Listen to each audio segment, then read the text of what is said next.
ने खा लिया। अब क्या हुआ था कि जो राजा ने उस दिन खीर बनवाई, तो खीर के लिए दूध आया था। अब दूध को सांप झूठा कर, उसमें जहर उगल गया सांप। अब भाई जीव जंतु है, उसका जो काम था वो उसने किया, अब बनाने वालों ने बना दिया, कोई बात नहीं। अब क्या हुआ, अब जहर के दूध को खाएंगे पिएंगे तो मरेंगे, 100 लोग मर गए। अब राजा को इस बात का नहीं पता, भाई राजा अनजान था ना, राजा के मन में पाप था, बनाने वालों को भी कुछ नहीं पता, वो उन्होंने दूध ला के रखा, वो जने कम कम करके चला गया। अब सांप तो जीव जंतु, उसने तो अपना पेट भरा, उसे तो अपना कर्म करना था। अब पूरे राज्य में एक ही चर्चा हो, राजा ने तो उन लोगों को मार दिया, राजा ने तो कुछ इसलिए ही उनको भोजन कराना शुरू किया था कि कोई तरीके से ने मार दे। मतलब जनता की जितनी बात थी उतने मुंह से उन्होंने बोला, बहुत कुछ बोला। बेचारा राजा टेंशन में आ गया। राजा ने साधु का वेश रखा, रातों रात निकल गया कि मुझे नहीं राज्य करना, मैं तो इन पापों को धोने के लिए कहीं साधु बन के रहूंगा और भगवान का भजन करूंगा। चला गया, बहुत दूर चला गया, बहुत दूर निकल गया अपने राज्य से। तो एक गांव में होके निकल के जा रहा था। अब राजा है, उसकी पर्सनैलिटी से, उसके बोलचाल व्यवहार से साधु जैसा लग नहीं रहा था, पर वस्त्र पहने थे साधु जैसे, तो बस वस्त्रों से लग रहा था साधु है। तो वो एक गांव में निकला तो कुछ लोग ऐसे चौपाल पे बैठे थे, तो उनसे पूछा, भाई यहाँ कोई आश्रम मंदिर कुछ है क्या?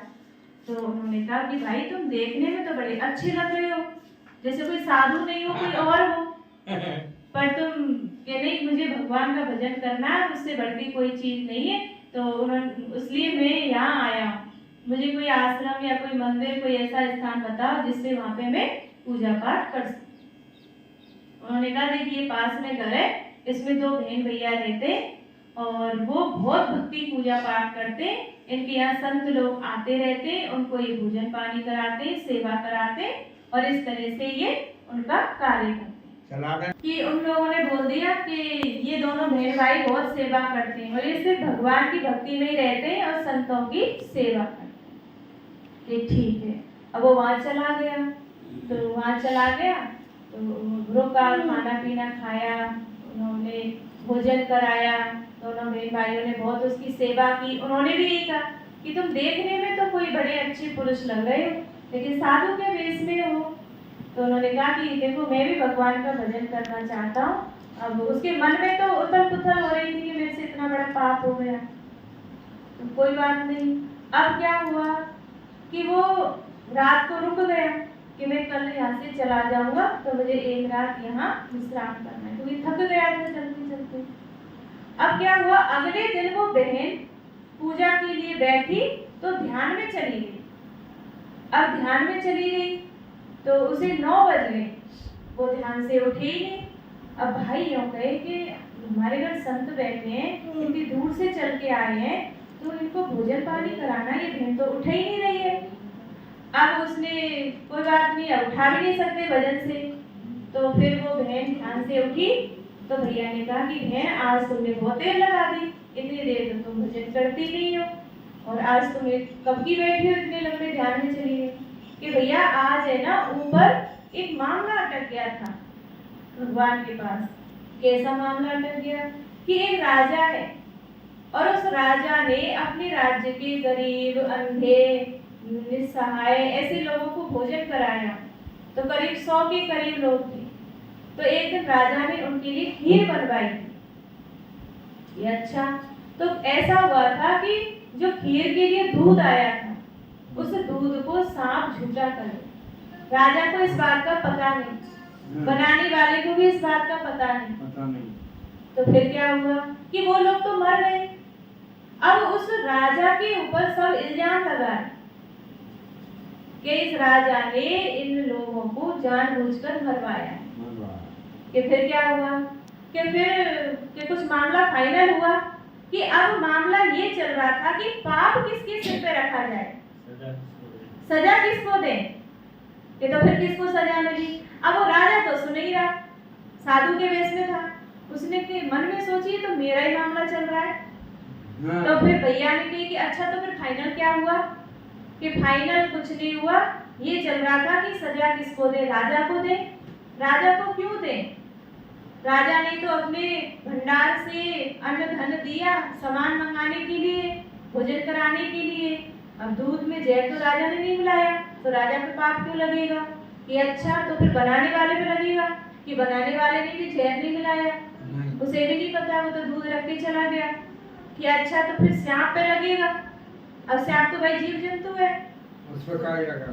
उसके मन में कोई पाप नहीं, उसे उसका तो तो पेट कर्म भरा है, था वो तो कर्म है उसका। कि भाई काम तीनों का है, पाप किसके सिर पे लगे?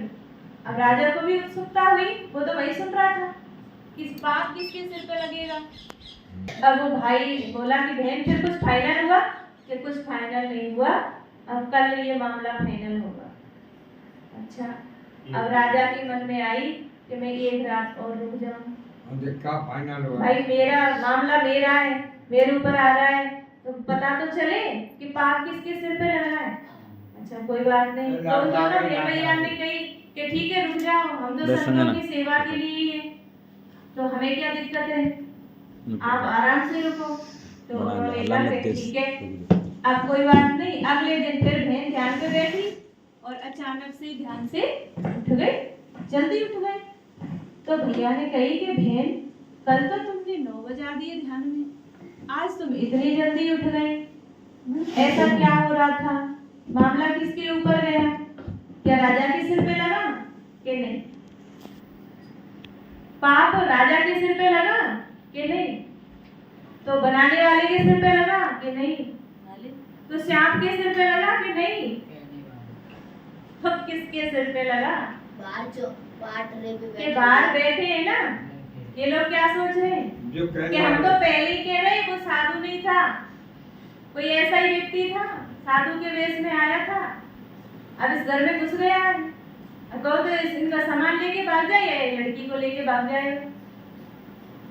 तो वो लोग और उसके राज्य की जनता जो राजा के लिए बुरा बुरा बोल रही है, ये सब लोग पाप को ले गए, बांट लिया उनने, ले लिया पाप। अब कई बार हमें सोचते भगवान हमने कोई बुरा काम किया ही नहीं, अपने जीवन में किसी को मारा नहीं, पीटा नहीं, सताया नहीं, ये सजा क्यों? क्योंकि जो कर रहा है हम उसका भी वर्णन कर रहे हैं ना, वही तो सजा मिल रही है। जब हम बाबा की प्रशंसा करते हैं, बाबा की महिमा करते हैं, बाबा का गुणगान करते हैं, तो पुण्य भी तो मिलता है ना। तो ऐसे ही बुराई करते हैं, परचिंतन करते हैं, तो उसके अवगुण तो खत्म हो रहे हैं, लेकिन पाप तो हमारे सिर पर रखा जा रहा है। ये बहन जी अगले जन्म के भी चुप्पू खाता होते, हम जबलपुर से आ रहे